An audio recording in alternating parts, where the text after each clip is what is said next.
Kaip aš suprantu, be tikėjimo žmogus iš namų neišeina. Nes jeigu jis eina kažkur, jis turi patikėti, kad ten, kur jis eina, jis nueis, ką jis daro, kad jis padarys tai.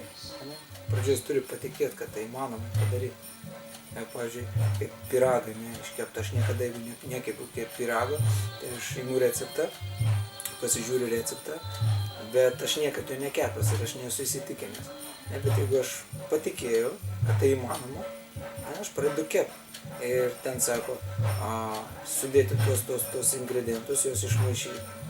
Po to tuos ingredientus ir tai padaryti, dėti orkaitę ir kepti. Jeigu aš neturiu patirties, tai aš nežinau, man belieka tik tai patikėti, tom, kas ten parašyta. Taip lygiai ir gyvenime mes irgi visur vadovavomės tikėjimu. Patikim arba nepatikim. Pirmą patikim, pradedam daryti tai, kuo patikėjom, ir ateina įsitikinimas ten. Tada tu įsitikini, kad tai yra teisybė. Ir jeigu kalbėti apie dvasinį gyvenimą, apie Dievo pažinimą, tai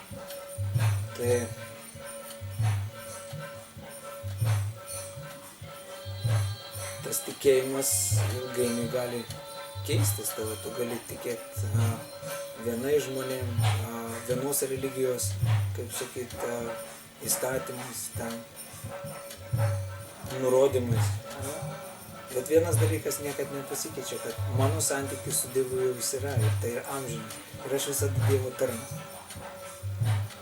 Ir visi tie religiniai dalykai, ritualai, tai yra tik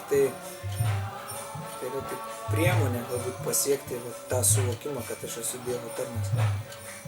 Išjausti tai, išgyventi tai, kad aš esu Dievo tarnas.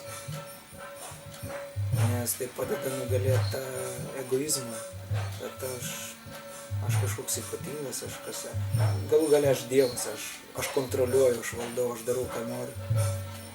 Niekas mes nedarom, ką norim. Atrodytų, mums norėtų, kad viskas būtų taip, kaip mes norime.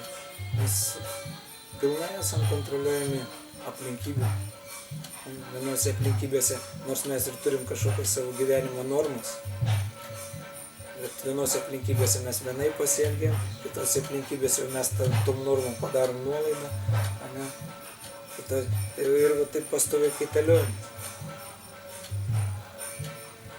Tikėjimas.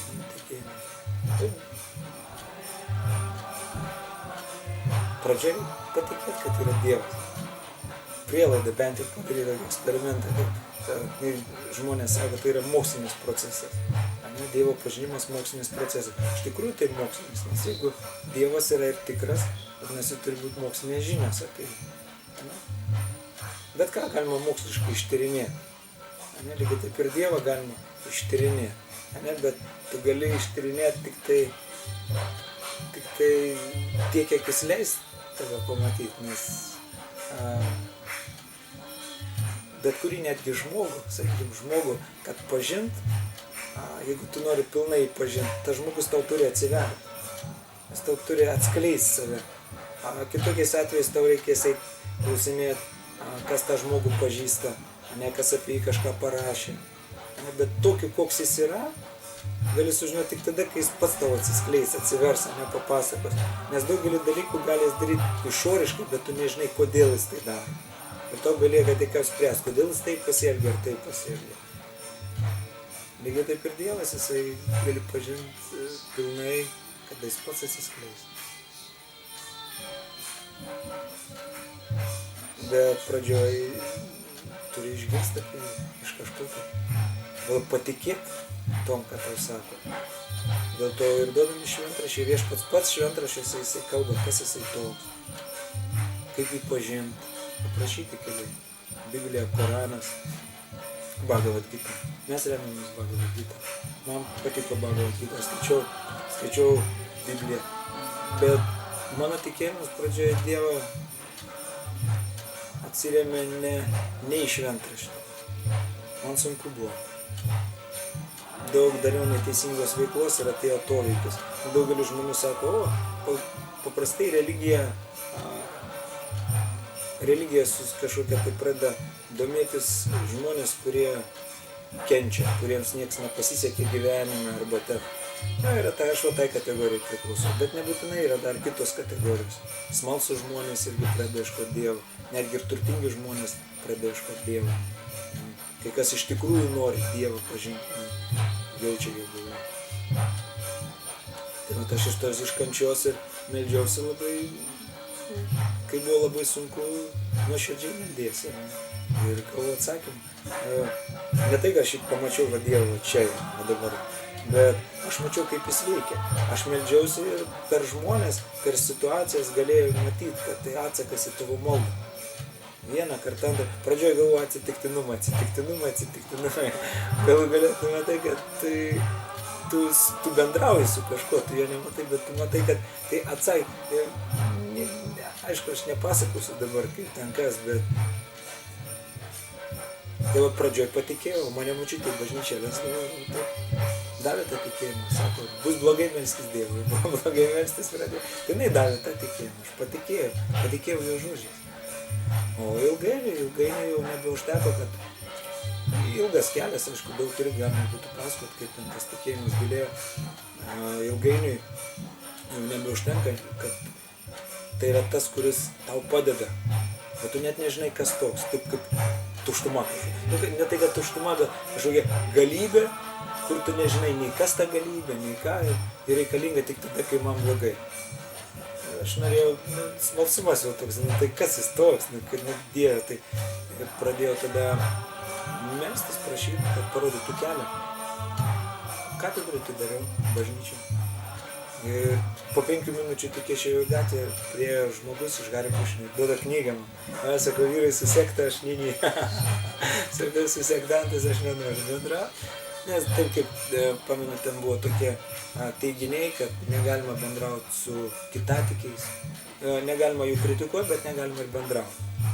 Bet tas žmogus mane kažkaip tai užkalbino, taip kaip man blogai buvo, jis kažką gero mane pamatė. Iš tikrųjų nuoširdžiai pamatė.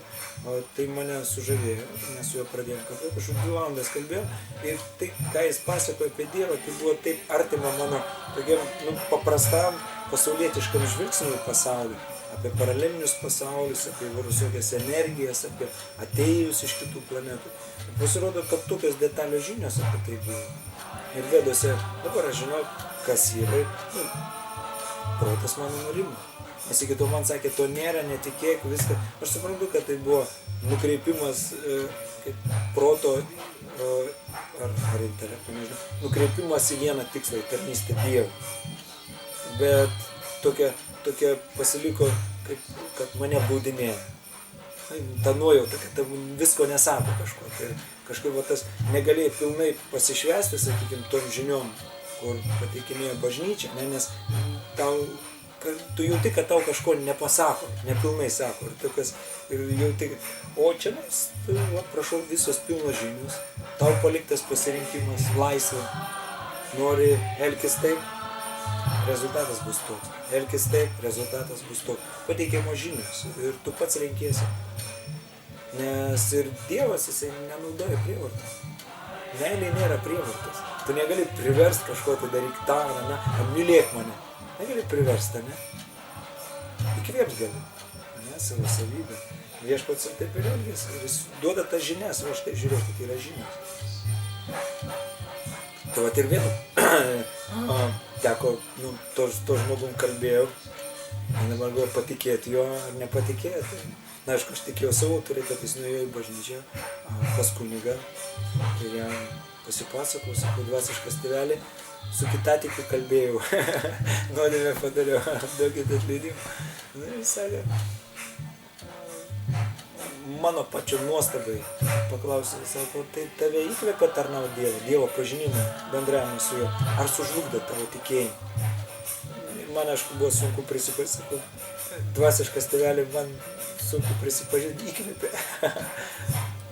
Ir mano nuostabai jis atsakė, sako, jeigu tai tave įkvėpia Dievo pažinimui, nenustok bendrauti su juo. Aš neturėjau nei kontakto, nei visų to žmonių, tiesiog pasišnekėjom 2 valandas ir viskas.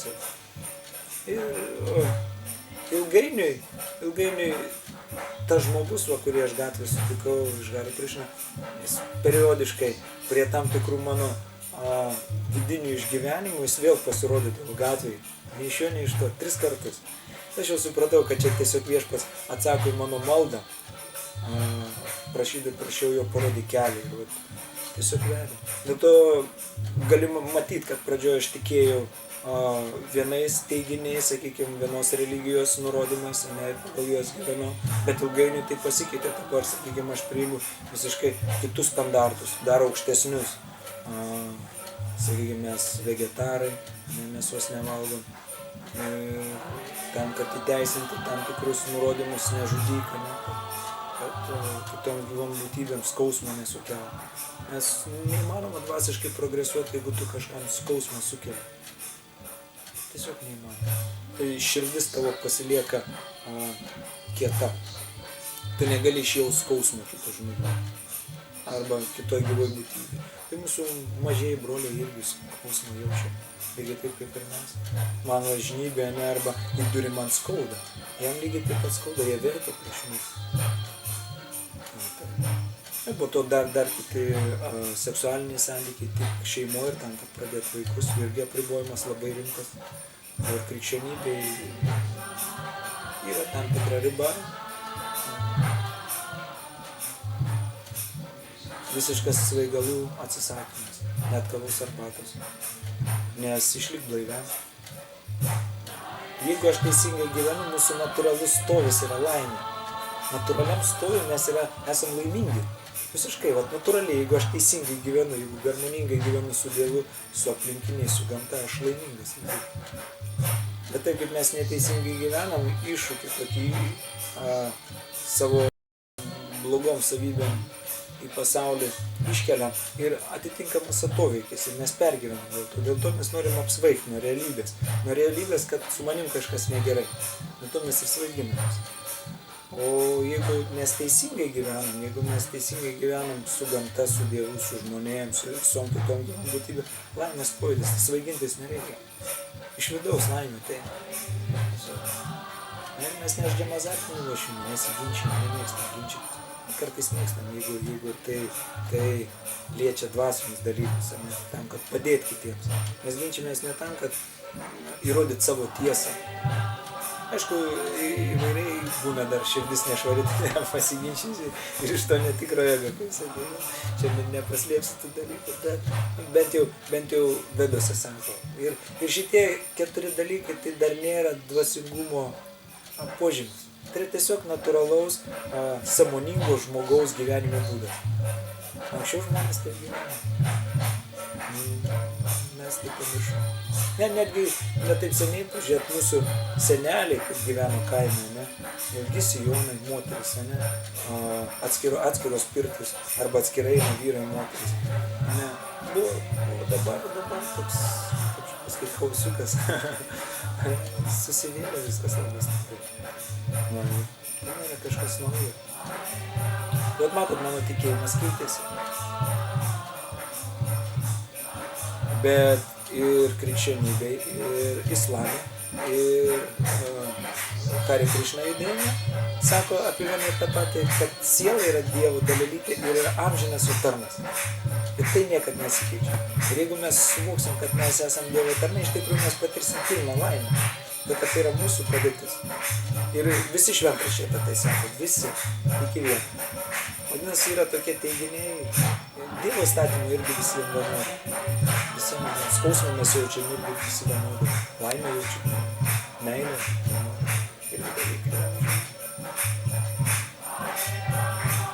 Tai va, pradžioje reikia patikėti, kad aš esu Dievo tarnas. Pirmą kartą, kai išgirdau, kad aš esu Dievo tarnas, aš pagalvojau, nenoriu niekam tarnauti, nes mano asociacija buvo, kad tarnas tai yra vergas. Tai neša didelį akmenį kažkokį prakaituotas, visas jį su bizūnu muša. Bet tai iškreiptas vaizdas. Mes nenorim, mes tarnaujam. Aš turiu žmoną, aš tarnauju savo žmoną.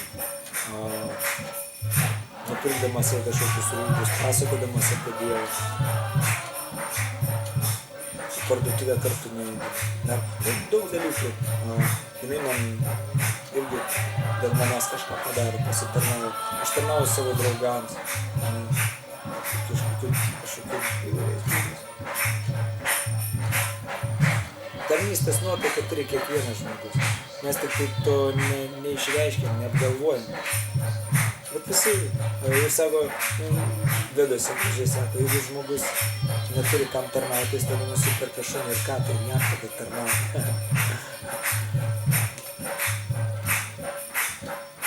Todėl, kad mūsų, kodėl mes taip tarnaujam? Todėl, kad tai yra mūsų natūrali būsena, tarnystės nuotaika. Ir jeigu mes pradžiai patikėsim, kad mes esame Dievo tarnai, tai tarnaudami Dievui mes tobulai galėsim tarnauti visiems. Tada mes matysim, kad visi yra Dievo dalelytės. Tada nebus jokių karų, bus taika. O tai yra taikos formulė. Ir labai logiškai skamba. Tai kad visi nori patenkinti vieną asmenį. Pavyzdžiui, šeimoje yra daug vaikų. Ir visi vaikai nori tėvui suteikti džiaugsmą. Ir jie tarpusavį bendradarbiauja. Tėvas labai patenkintas. Bet jeigu tarpusavį vaikai pešasi, ir galvoja, kaip čia tėvo turtus pasidalinti. Man tas, man anas, šitas, čia aš su tėvu geriausius santykius turiu, tavo santykiai su tėvu yra visiškai nekokie, ką tu čia nusišnekėni, dar muštis prie, ar tėvas bus patenkintas. Tarnystės nuotaika. O tarnystės nuotaika, kai tik tai žmogus tarnystėje nuotaikoje, jis mielas tampa visiems.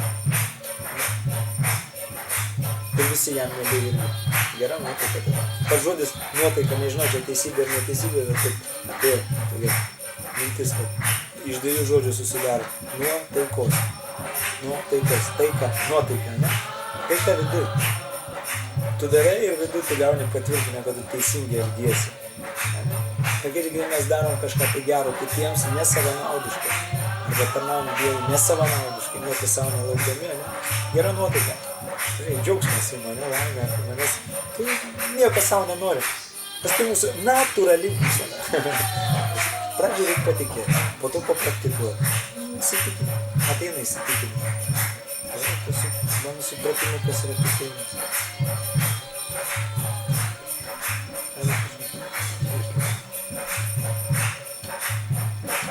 Čia, dėkui, gerai, tikiuosi.